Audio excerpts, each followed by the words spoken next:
భూమిలో మనం ఆరాధించిన దినాలు ఆత్మ శరీర ప్రాణముతో ఆరాధన చేస్తున్నాం. ఇది ఇక్కడే జరుగుతాయి. పరలోకం వెళ్ళిన తర్వాత ఈ శరీరం ఉండదు. కాబట్టి ఈ ఆరాధన చాలా ఇంపార్టెంట్ అన్నమాట. అంటే ప్రాణాత్మ శరీరంతో నువ్వు ఆరాధన చేయడానికి ఈ భూమిలోనే సమయం మనకి ఇవ్వబడి ఉంది. యేసుక్రీస్తు నామములో మీ అందరికీ శుభములు తెలియపరుస్తున్నాను. Praise the Lord. మీరందరూ బాగున్నారా? దేవుడి కృపను బట్టి మీరందరూ క్షేమంగా ఉంటారని, ఆయన కృపలో నానాటికి వర్ధిల్లుతారని, అభిషేకించబడతారని నేను రూఢిగా నమ్ముచున్నాను.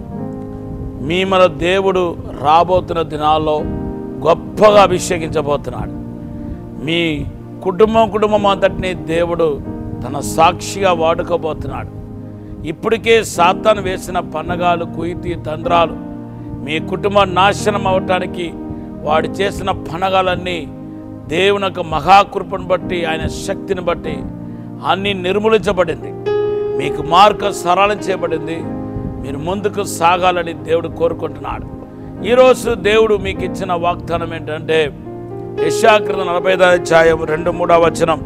దేవుడు ఒక్క రోజులోనే మన యొక్క పరిస్థితి అన్నిటినీ మార్చివేయగలుగుతాడు. ఆయనకంటూ అసాధ్యమైనది ఏమీ లేదని మన పరిశుద్ధ గ్రంథంలో చూస్తున్నాం. దేవుడు ఏమైనా చేయగలుగుతాడు. ఇదే కాదా మనం దేవుని యందు విశ్వాసం ఉంచి మనం పలికే మాటలు, ఆలోచించే కార్యం కూడా ఇవే కదా. చూడండి, పౌలు యొక్క జీవితంలో నేను చెప్పినట్టుగా ఒక రాత్రికి రాత్రియే మరి బంధకాలు తెగిపోయింది. అంత ఈజీ కాదు బంధకాలు తెగిపోవటం, దేవుని బిడ్డలారా. కానీ ఆ బంధకాలు తెగిపోవటానికి గల కారణం ఏంటంటే పౌలు, శీల వీళ్ళిద్దరూ శ్రమల మధ్యలో, కష్టాల మధ్యలో దేవుని స్తుతించారు, ఆరాధించారు. అపోస్తల కార్యం 16వ అధ్యాయం 25వ వచనంలో మనం చూస్తున్నాం. ఈరోజు ఈ ఆరాధన గురించిన పూర్తి అవగాహన లేని కారణం చేత ఈరోజు ఈ ఆరాధనలో డీప్గా, లోతుగా మనం వెళ్ళలేకపోతున్నాం.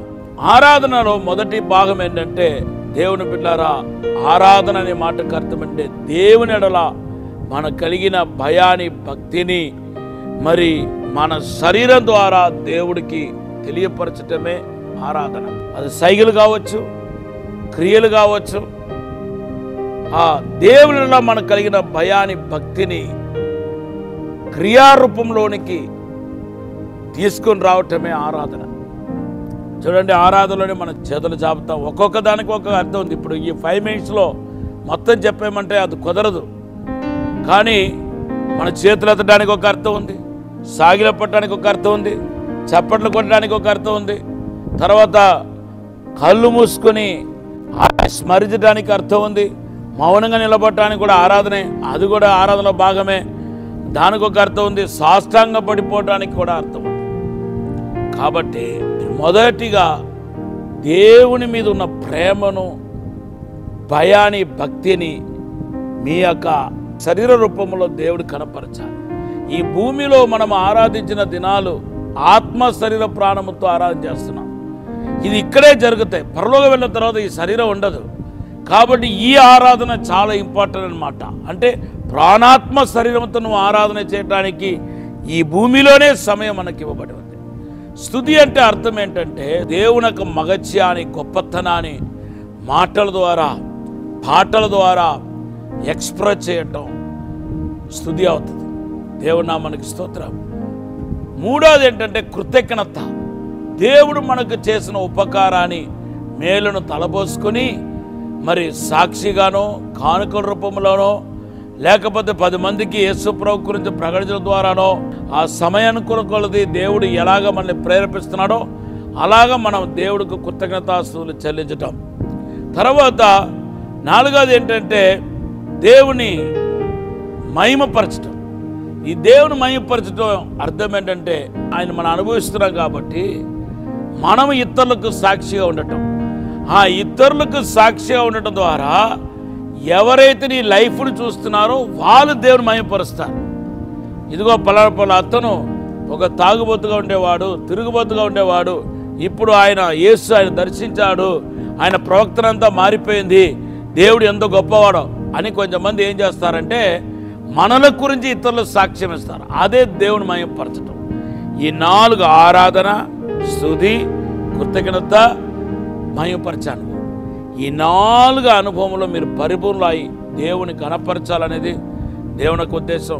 ఈ 4 అనుభవంలో మీరు స్థిరపడితే ఒక్క రోజులోనే బంధకాలను తెగిపోతాయి, మీకు క్షేమం కలుగుతాయి, అద్భుతం జరుగుతాయి. దేవుడు ఈ మాటలు దీవించగాక.